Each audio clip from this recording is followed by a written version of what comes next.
Welcome, everybody. How you feeling tonight? This is Brandon. I don't know if y'all met already. I'm Jojo. I'm honored to be here. Today is pub day on Alyson Stoner's first book, semi-well-adjusted despite literally everything.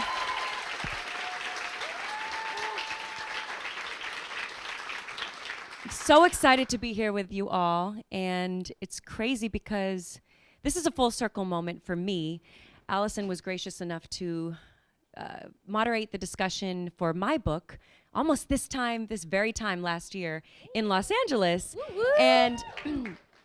And you just did the most amazing job. I felt so seen and so seen by the questions that you asked, and I'm really happy to be the one sitting in this chair right now because I love you and I respect you, and my love and respect just deepened after reading this book. So I'm so excited that you guys are gonna get the chance to have your own relationship to this book and go through the whole journey that I just went through when I finished it, just a few days ago.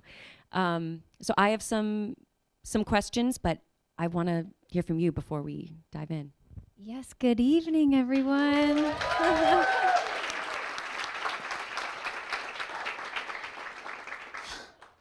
Wow, I see so many special faces. Oh my goodness.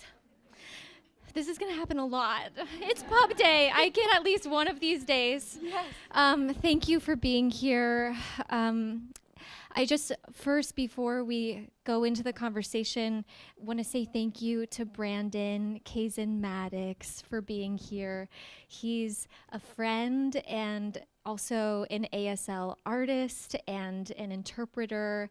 And I just wanted to plug, Brandon has a show that you can go see at the Flea Theater, and it's during the month of September, and it includes, I believe, ASL artistry and all the different dimensions of Brandon's creativity. So if we can just give a round of applause for Brandon.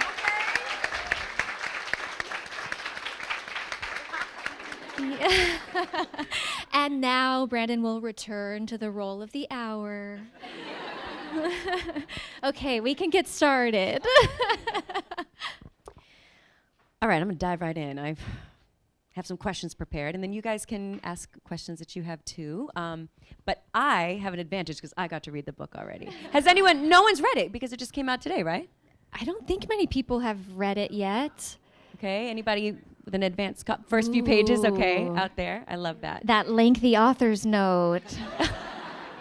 Put my mental health practitioner hat on and said, we're gonna need warnings. Yeah, and I'm glad that was there. I was like, okay, what are we about to get into? And it's literally everything, as the title suggests. That's right. Okay, so here we go. I'm gonna dive right in. You have been a creative human your whole life.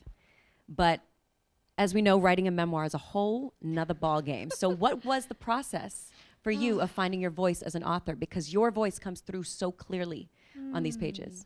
Thank you. Well, actually, writing was my first preferred medium, though the world didn't get to know me that way until I wrote my podcast, Dear Hollywood, and I think some other short form series. If anyone here ever listened to Simplexity podcast, I also wrote all of those episodes. And writing is actually my go-to way of processing. I'm not really an external processor. For every interview for this campaign, I'm first writing my answers to the questions. Of course, because I want to be prepared, but also because that's how I can organize my thoughts. And so being able to have my words, here we go, permanently inked, yikes, it's super exposing and surprisingly liberating. I realized, y'all, it's going to be a tough one, but we're going to make it through. Let it flow. Yeah, I realized something on the way here, and I noticed it today because people are sharing articles in publications. I have been hearing the same narrative of my life repeated for 25 years. So I haven't actually realized the human I've become.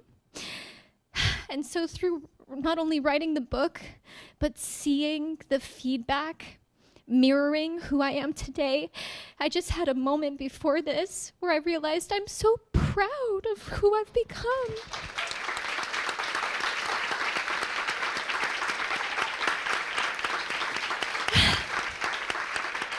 Thank you. This is the warmest crowd for me to be vulnerable. Thank you. So it's so refreshing. And the fact that you all get an updated mental model of me and hopefully also the system along the way is really so meaningful. Okay, got through question 1. I don't know if it's okay to be like, you really should be proud of yourself. You really should be. It's a weird thing for another person to be like, you should be, and like, you don't need my validation, but like, I'm so proud of you too. And Thank you. Yeah, just to, because we're allowed to grow up and we're allowed to grow into a next phase, and you're so much more than what people might remember you for initially or whatever, Sure. but like so much more. And you really get that in this book. Yes, thank you. I like to say when people say, what was it like being the little white girl in the Missy video? Sometimes I'm like, you remember when you did show and tell in 2nd grade? Right. Okay. What if someone asked you about show and tell every day of your life? Right. Like, it was a good day, but it was just a Tuesday for a child laborer. Okay. Anyways. So over the past couple years, I actually wrote some of my book at your desert sanctuary, you know, at your home that you talk about in this book too, and this place of like, of empowerment for you and of learning how to adult and learning how to, and I'm still, you got to teach me some of those things because you like not fully well adjusted. But something that we leaned on each other a little bit for was how to decide what to share, like what is appropriate, because nobody exists in a vacuum. We interface with other people. So in sharing our own story, we are sharing other people's stories too, or at least our version of it, or you know, how it affected us. So how did you decide what to share, what or who to protect, and who to full on hold accountable?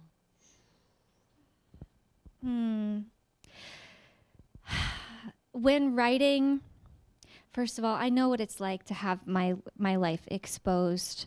So I don't wish this kind of visibility really on anyone. And I knew when I was writing, I wanted to try and dignify every human. And I've spent over 2 decades sharing only partial stories at the expense of the impact these experiences had on me in order to preserve other people's reputations, to not get blacklisted, whatever the risks were. So in writing, I learned that the truth is not always polite, but it doesn't mean it's not worth telling. And obviously this is just my subjective experience. So let it be known, I have no interest in controlling the narrative, because I know what it's like to have had the narrative used against me in some ways. So I'm just filling out the narrative. There's only been one crayon in the crayon box that you all have gotten to color with in terms of how you perceive what happened.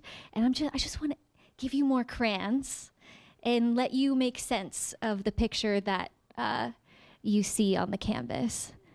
That is enough of that metaphor. Okay. We're setting that down for the rest of the conversation. If I mention any crayons, just give me the... That was colorful. So, has your family read the book? Joanna! Is it okay? I mean, yes, these are the hard-hitting questions. Yes and no. Yeah. So I at least let everyone know some context, there are some stories that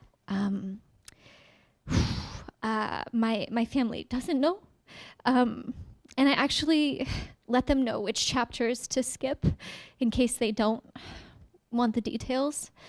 And I think that's part of the strangeness of our upbringings, is that you all have had so much access to moments that some of my immediate family members don't know about. So I'm learning just that we have to hold a lot of truths at once.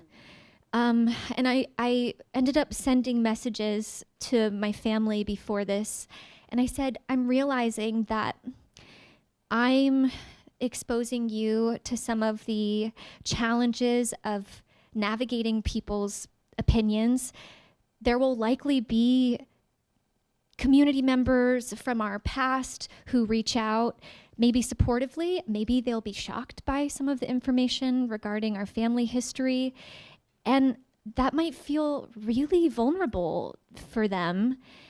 So I tried to equip them with some of the tools I've had to learn through the years.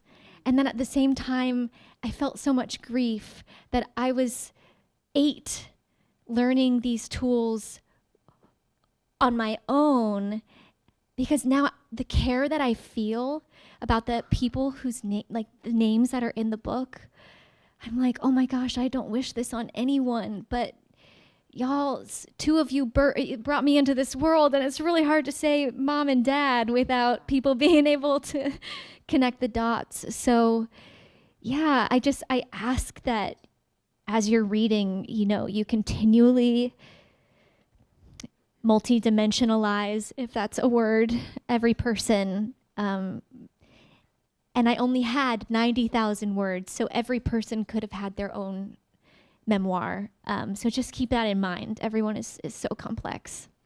And then, yeah, I did have to just name some names, because how am I going to talk about that project and say I worked with the lead? You might as well just say it. Oh, yeah. People are going to say it for you if you don't say it, and then you'd feel funny. Legal calls. How about those? I had How about them? nearly 15 calls with lawyers who told me I was saying way too much. Awkward. And I left as much as I could in there. So enjoy. Yeah. You definitely will. You really will. It's so good. Did anything surprise you? A lot surprised me. Oh. Actually, I think that I was like pleasantly surprised at the fact that you did name names. And there were some stories that I was like, ooh, tea, like, damn, that's juicy, yum.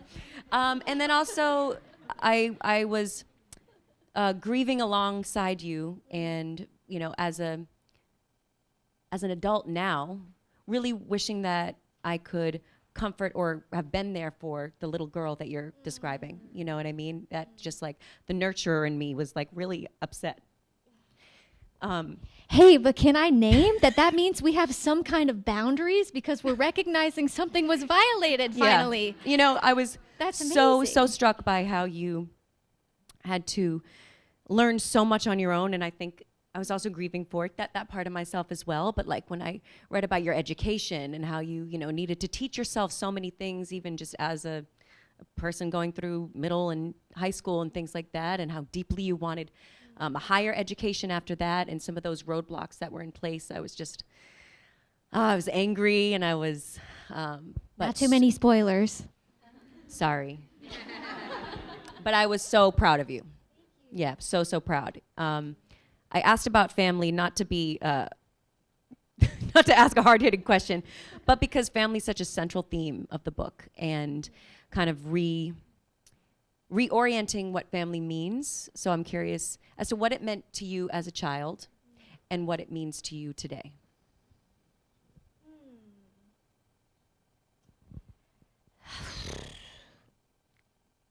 If I'm being honest, and I know I'm not the only one here because I've read the research papers and statistics, so it's going to resonate with at least a few of us. The word family actually feels kind of vacant, kind of empty. I don't really have an embodied response. There was just a general lack of connectivity, attunement, and as a result, I kind of picture, and you'll see in the book, us being individual islands. We're kind of developing our own coping strategies, but I don't remember it being a joint effort. And now, when I think of my chosen family, they're here, they're in this room. Oh, they're in this room. Y'all, it gets better. I feel it. You can see. I feel it. And I think trust has taken so long to build, first with my own mind and body, but then with others. And so I think chosen family means trust, safety, non-judgment, and permission to continually evolve. And I so love when people don't glue me to a past story.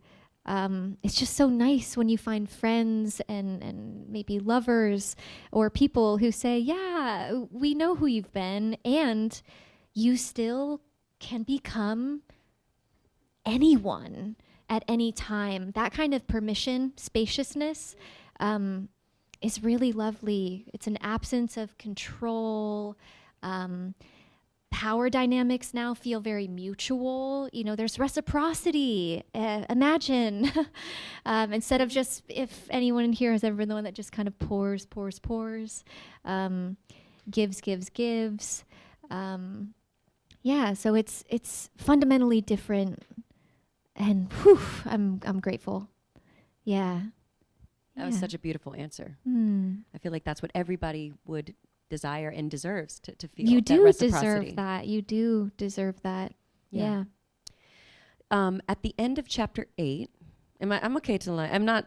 You already saw these questions, so I need to give you a crazy. redacted. Well, you felt like you could trust no one, and you were 12 years old.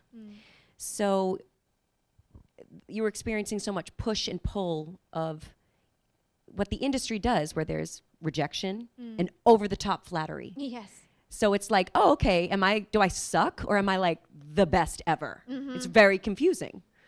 Yes. And it creates like a sense of not really being able to trust yourself because you're looking for external validation to tell me I'm good, tell me I'm okay, tell me I'm still whatever, sellable. Right. So how has that relationship to trust, both in yourself and others, changed since you were a child? Well, there is a line in the book. I can spoil it. You can't spoil it, but I can spoil it.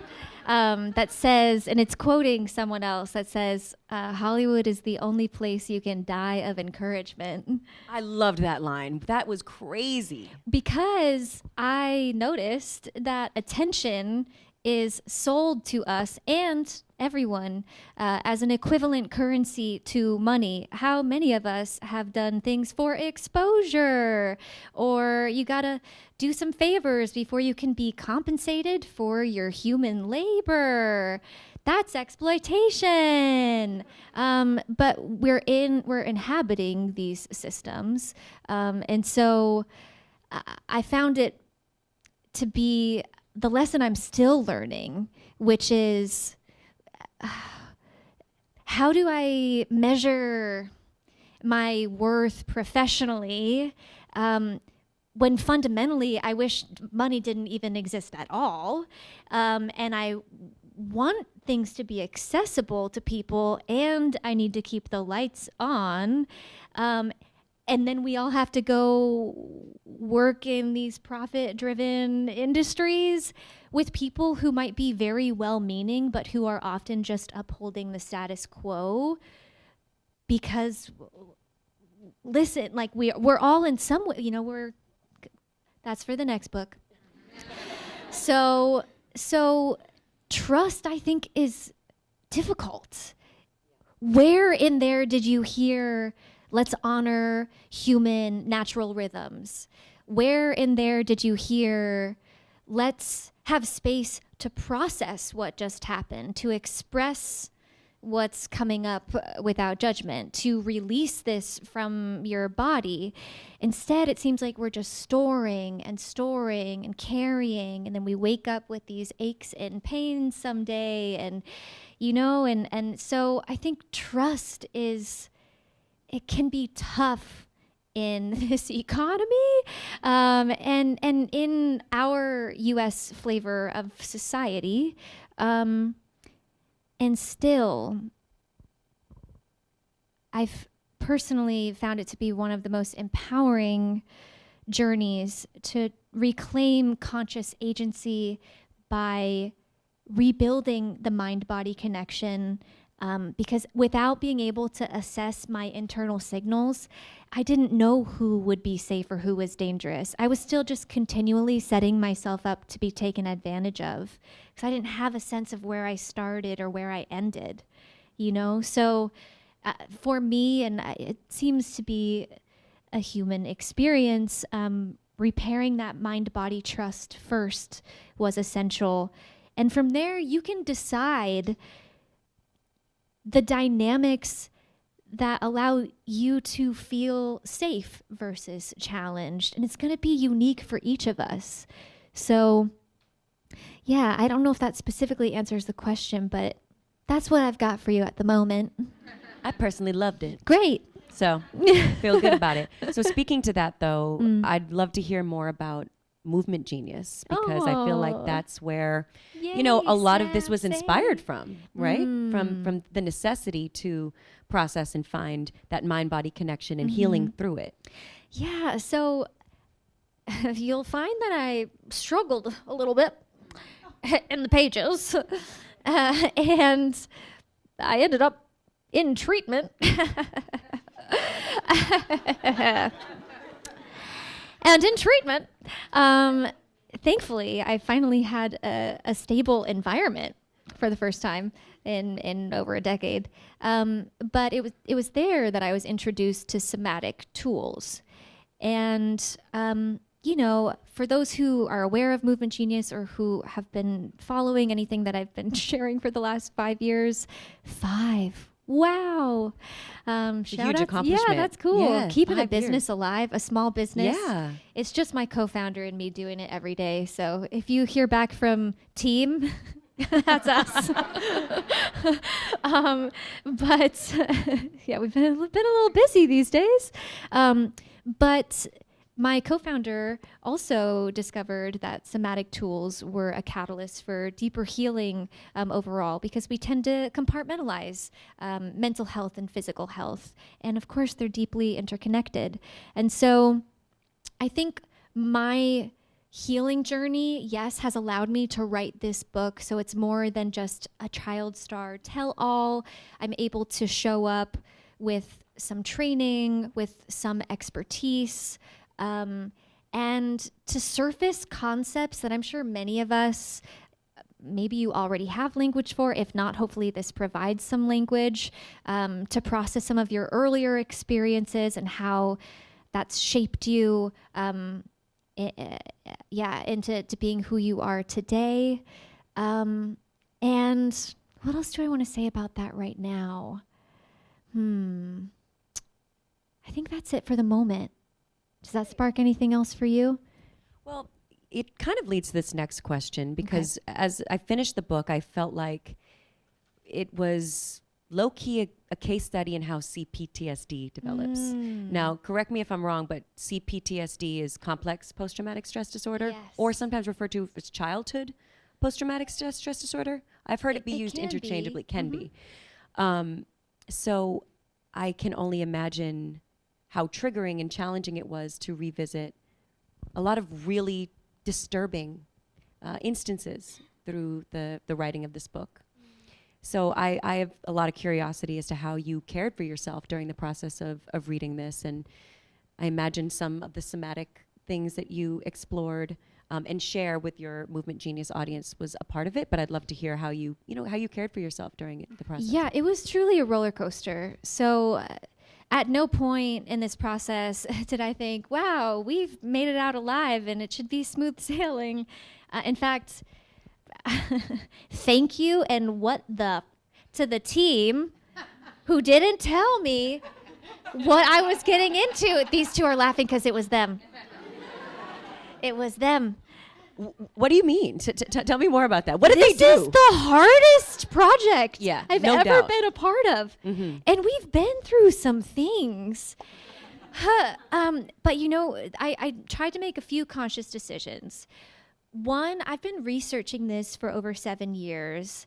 Two, I wanted to wait until I had done enough healing so that I could be an anchor. Because as a practitioner, if anyone in here is a caregiver or a teacher, you know that you're holding other people's experiences. And if you're simply projecting your healing journey onto them, then that's actually not in service of meeting their needs. And so I needed to make sure I had done enough work to feel my own sense of wholeness and anchoring so that, yes, when I explored this, I didn't feel like I was going all over the place, but also when I was providing what I hope are some of the key takeaways, it felt like you would know how to translate that in a way that benefits your journey. Because I don't need to be heard just to be heard anymore. I have a therapist who can support me. I have a community now who can listen. So I knew that I wanted this to transcend just, a personal narrative. I think it's categorized as memoir, but I think a more appropriate label that my friend Elle shared was it's more of an autoethnography because we're examining sociocultural factors and I'm hopefully breaking down the ecosystem in a way that perhaps you haven't been presented before.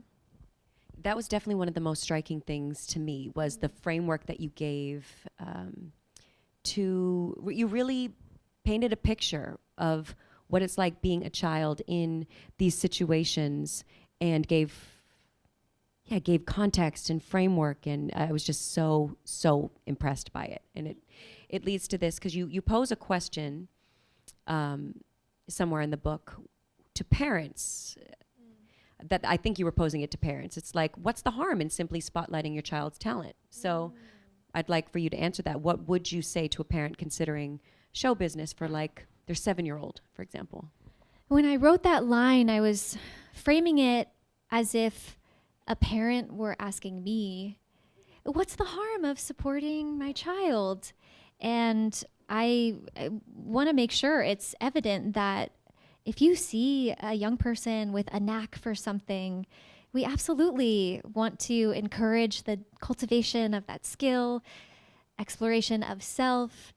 When it becomes commodified, when corporations are involved in owning your child's name, image, and likeness, and there are contractual obligations, when the environments are designed by and for adults and therefore are not developmentally appropriate experiences, when XYZ to the third power, it's no longer the same thing as supporting your child in local theater.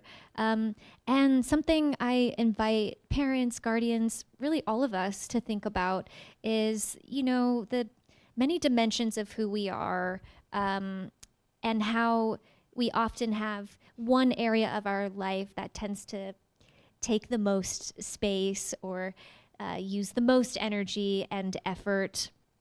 And when a child is in that position and they don't have any other map of the world yet, they're not aware of the fact that all those other domains, education, socialization, just healthy development neurobiologically, those are all disrupted. And so I encourage parents to think about, and guardians, caregivers to think about the wholeness of the young person. And if anything ever starts to become so dominant that you're compromising, sacrificing, etc., it might be a chance to just recalibrate.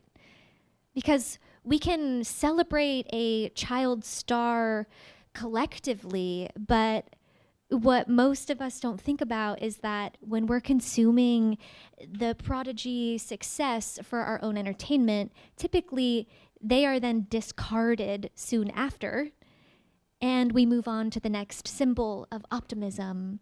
And also, we're all affected by that myth. You were either the chosen one or you were not the chosen one. And either way, implications about your value, your contribution, the kinds of opportunities you might be able to secure were affected. So I want us to, graduate beyond some of these myths. And I think we're ready. I mean, we're reckoning with our systems in ways that are so necessary.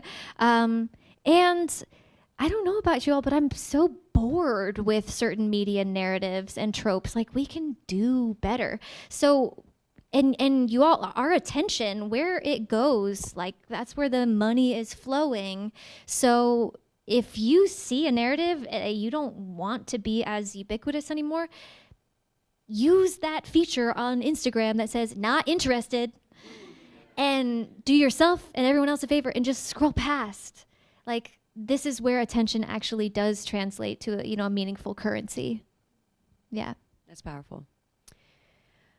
You detail some really grueling audition prep, which was really amazingly written, and this dedication to staying ready, and being constantly compared to your peers. That's just kind of the nature of what entertainment is, and even I think it's just more impactful as a child, of course, to feel that.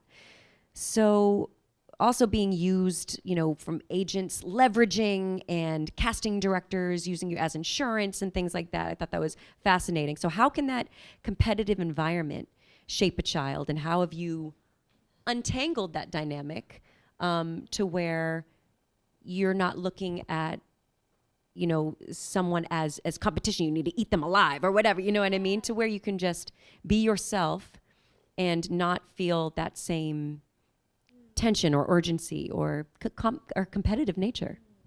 I have a practical answer. Remind me with the word practical. Maybe I already lost it. It just floated out to sea. But I first wanted to mention that I actually compared myself to you growing up when I saw... And vice versa. Whoa, trippy. Yeah. But we were so isolated, we would never have spoken about it. Right. We probably didn't have words for it either. Right. But I saw which was first, Baby It's You or Get Out? Get Out was my first single. So Get Out was on TRL. Did it debut there? And you were 13 or 14? 13. 13. Because at the time, I was known for being the youngest blank. Right. And then you came along, God damn it. And I said, I guess at the time I had done the Missy video. It's so weird to reference these things, right? Like, what were we doing? But I had done the Missy video, and I said, okay, I have a countdown to getting the youngest person to have a music video debut. It was set by you in my mind. And of course, I loved your music, and I was excited for you. I think that youthful spirit of wanting to bond, was there. But then, the tunnel vision comes when you realize they can only choose one. And if you're not the youngest anymore, then, you have expired. So it was a lot of ridiculous pressures and expectations. And now the practical part. You got it. Yay! So because our paths were tied to livelihoods, and that was tied to real money, life paths, maybe roles we played in our family and community. So responsibilities, a lot of responsibility. I knew that I was going to have to do some legwork to set myself up to be able to earn money in a different way, to separate myself enough so that I didn't have to depend on the industry providing the opportunities anymore. And honestly, that's still unfolding.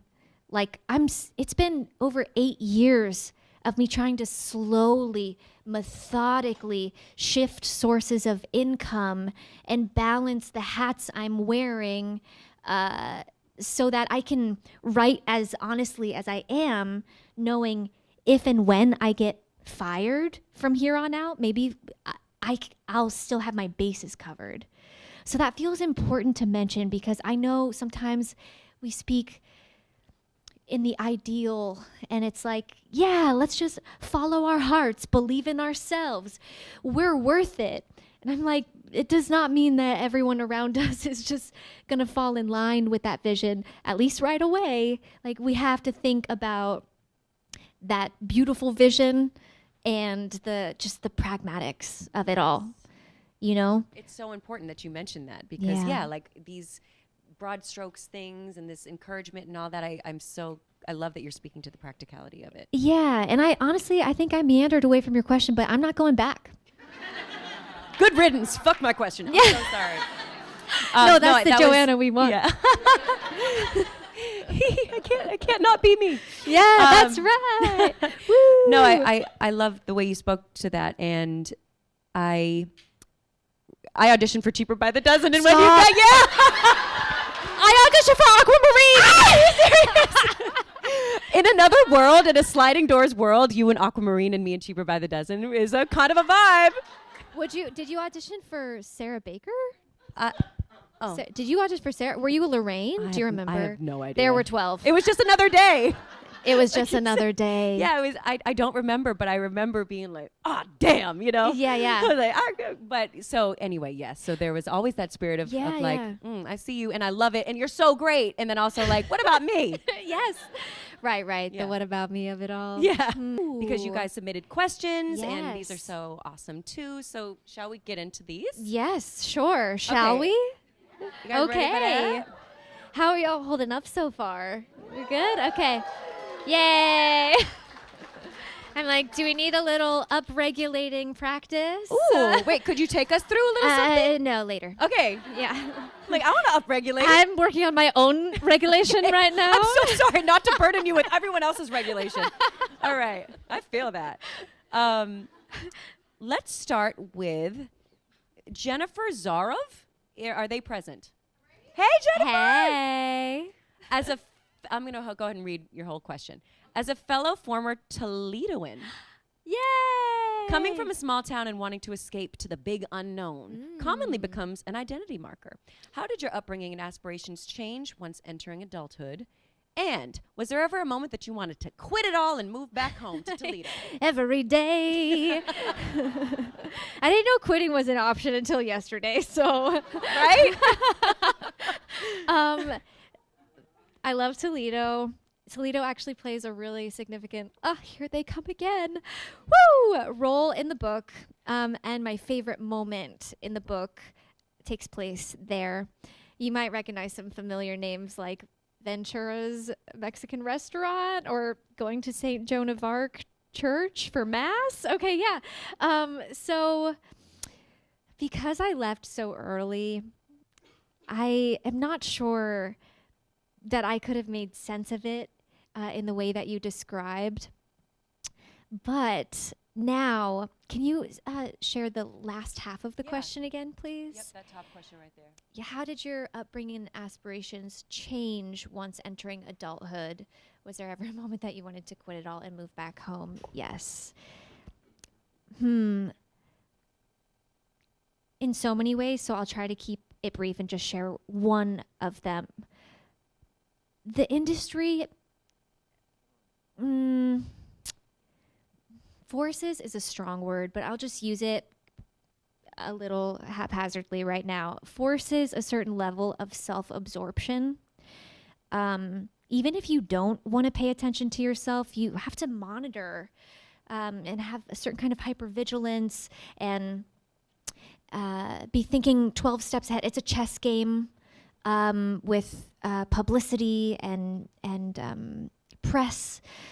So my aspirations drastically changed when I finally believed that there could be a life outside of the bubble.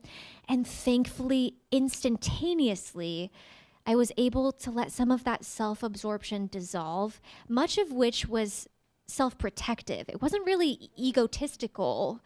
You know, it was more just a necessary strategy for coping. And I finally could shift from I to we and all of these deeper values that were always there, you know, kind of this collectivist mentality. They got to be actualized in ways that I didn't know were possible when I spent most of my time in an industry all about personal brand and image. So I'm so grateful that my biggest dream now is to be as ordinary as possible. I want to bore you. I want to hide in a cave. You are not ordinary, though. Oh, but I mean, oh, is that okay? Did I say that? You're yeah, so maybe both and. you're so dope. Thanks. Thank you. Thanks. Yeah. And at the core, you know, we're all the same. So we're equally interesting and a little boring. And that's okay. Yes. Like, you know, American exceptionalism, also our obsession with success individually, like also the way we conceptualize genius, as if the geniuses we know about weren't surrounded by particular mentors, if there were particular environments. There were so many variables at play. So if we only know 5 geniuses by name, then that means there were countless in that same community, just experiencing a different life path. So in that sense, it's really refreshing to say, I am everyone else in this room and you are me and we are the same, because it pierces through that illusion of separation. And that illusion, I mean, it drives consumerism. It's how we get sold things, because it's also certain aspects of certain, not all, but some faith congregations, religious institutions. If you fundamentally believe you're starting off as broken, well then, we're absolutely going to be able to be sold a couple different things along the way. But what if, you know, this illusion of separation that also with celebrity culture allows us to either glorify or demonize was just dissolved? Like, let's just get over it. I know. I've seen the nods. Like, we're already over it. They're like, yeah, actually, move to the next question. Yeah. No. And I'm realizing this was still the first question. This was my short answer. Okay, I have a short. I'll be shorter. A spicy question for this next one. Okay. I was today years old when I learned what FMK means. Same. Okay. Amy DeFrancesco, where you at? Yeah. Hello. Amy wanted to know, fuck, marry, kill, acting, singing, dancing. One gotta go. Amy came with a spice today. Okay. F asterisk asterisk asterisk. Just in case my employer is still watching. Oh. This will be posted on the internet. Marry, kill, acting, singing, dancing. Sorry, y'all, I'm gonna just acting. I am not sure You'd rather not. I would have ever chosen that. I think I'd be more interested in being a documentarian. And after these few minutes together, you might be able to see why. Yes. And then we have to marry someone. Uh-huh. And we have to, You have to. okay. Well, here come the tears. Okay. I want to dancing because that sounds so hot. Best answer. It does sound pretty hot. Body roll Hello. central. That's right. And I want to wed singing and music, and I will spare you the reason why that is a really special piece in the book. So you'll see why whenever you read it tonight. Drive safely first. Where are we? Nobody's driving. Oh yeah, that's right. Right? Yeah. My bad. That's going to be one of the coolest things is when you see people reading this, like on the train, on an airplane. Tag me in photos. Yeah. Also, can we do a quick shameless request? If you all enjoy the book, I've heard through the grapevine that it's super helpful to leave reviews, specifically on Amazon. So even if you bought it at a local queer-owned, woman-owned bookstore, God forbid, still leave the review on Amazon. I wish it weren't that way. Period. But we're yay! And Goodreads, what else matters? You all know. What do we do? Goodreads. Barnes & Noble. Google? Does Google matter? Chat your local bookstore. Thank you. What is it? That is true. It's available now. Did you narrate on the Disney audiobook? DVD and video. Look at that. Mike's Super Short Show reference, if anyone remembers. And yes, I did narrate the audiobook. Awesome. Yeah. Love. It sounds really nice. Yeah, 20 years in the booth. You know what you're doing. I mean, yours sounded just delicious. Thank you. Maybe a quick shameless plug. You brought some books too that you can sign here. Oh, I guess yes. Walker Robot. There, there are some books that I'll have signed. So if you want to check it out, I was literally sitting here this time last year, so it was so cool to be in the other chair now. Yes. It's very and like for the most amazing book, and this is so meaningful because kind of one of the questions is questions from Kelsey Manarino. Is that right? Kelsey. Hi, Kelsey. Kelsey wanted to know how we became friends. And I just think the timeliness of our becoming friends couldn't have been more serendipitous because we had been orbiting each other in this industry for so long. But I don't think that we met until maybe 4 years ago through a mutual friend and Monique as well, who I got to meet you more recently too. Monique Coleman. Monique Coleman. Yes. I'm sorry to blow up your spot. But I just think that that's so cool that we've all been kind of orbiting each other. So I wanted to shout you out too, and just came into each other's lives in a more recent time. So, if you want to answer that, you can. How do we become friends? No, you nailed it. Yeah. Piggybacking. There's also another person in the room, but I'm like, I don't want to put you on blast. So I'm just going to do a quick scan and pretend I don't know where they're sitting. And if you are okay with me mentioning you, can you just give me like a subtle thumbs up? Yes, it's you. It's so nice to see you. Wow. This is Morgan York. We played siblings in Cheaper by the Dozen.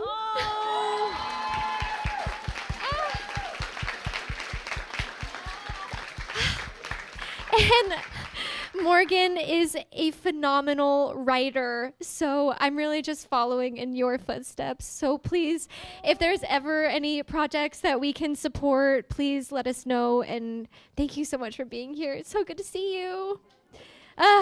Y'all. Ask the question. Questions.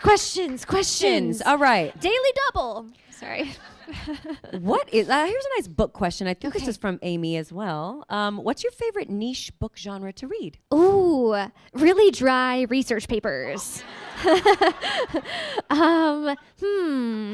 Niche. I mean, it's usually on neurobiology, trauma. That's very niche. Yeah, therapeutic frameworks. Anything good lately? Well, if anyone's interested in learning about somatics, there are a couple of great educators, authors, someone named Resma Menakem. He also founded the Cultural Institute of Somatics, I believe is how he has titled it. And if anyone's interested in further exploring adverse childhood experiences, Dr. Nadine Burke-Harris has incredible research on that. And let's see, who's one other person? Well, of course, I'm sure we probably have some Adrienne Marie Brown people in here. Whoa!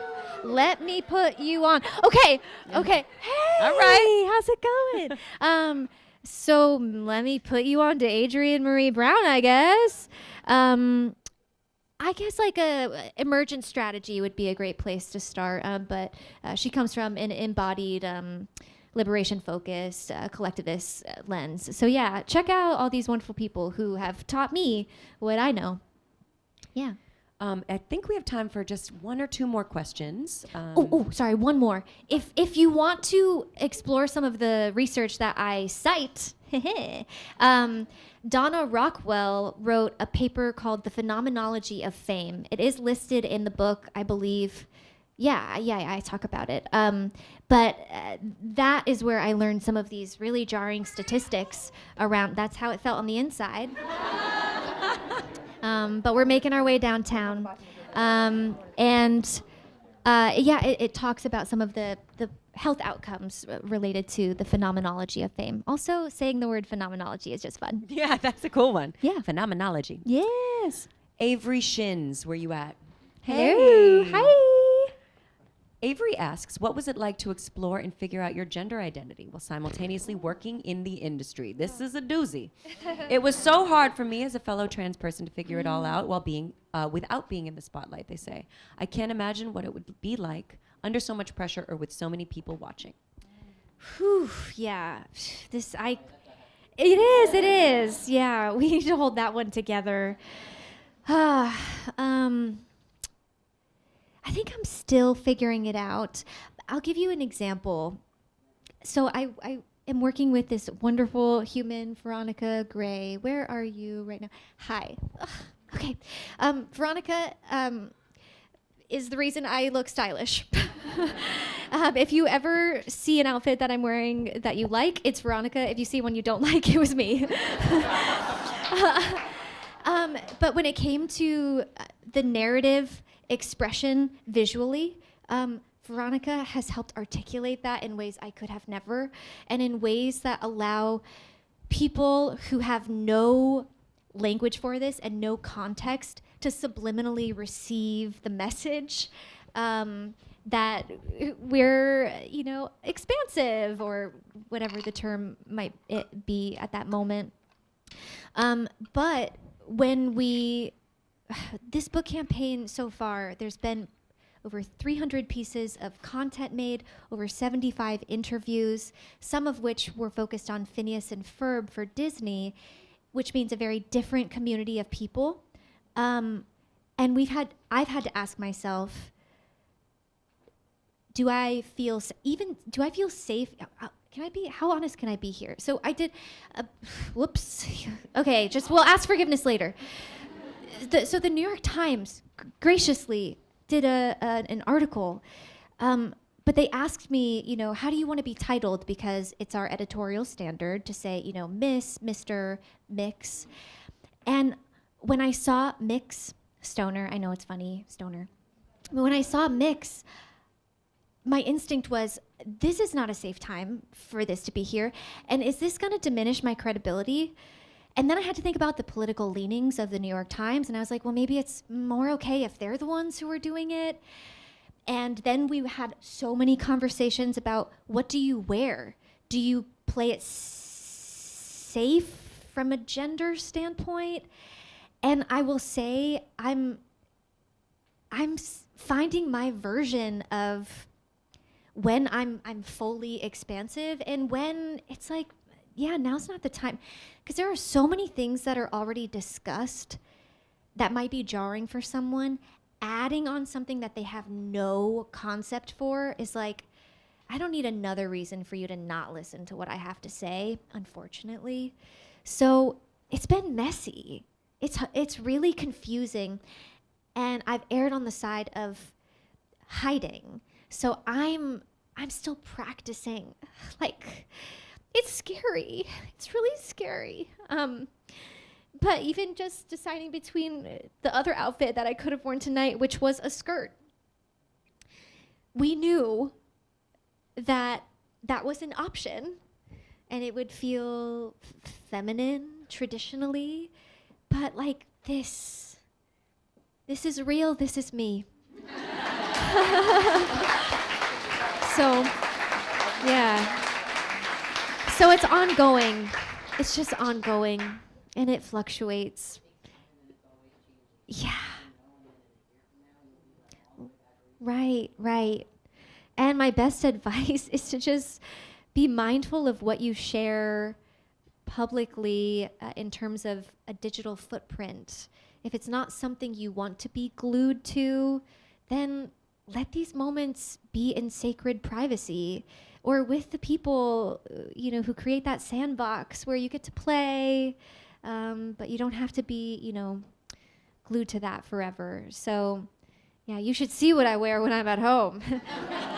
It's sweatpants. And I wear the same pair as many days in a row as possible. And my favorite sweatshirt says, "Everything else was dirty." If you follow me on Instagram, you've probably seen me wearing it.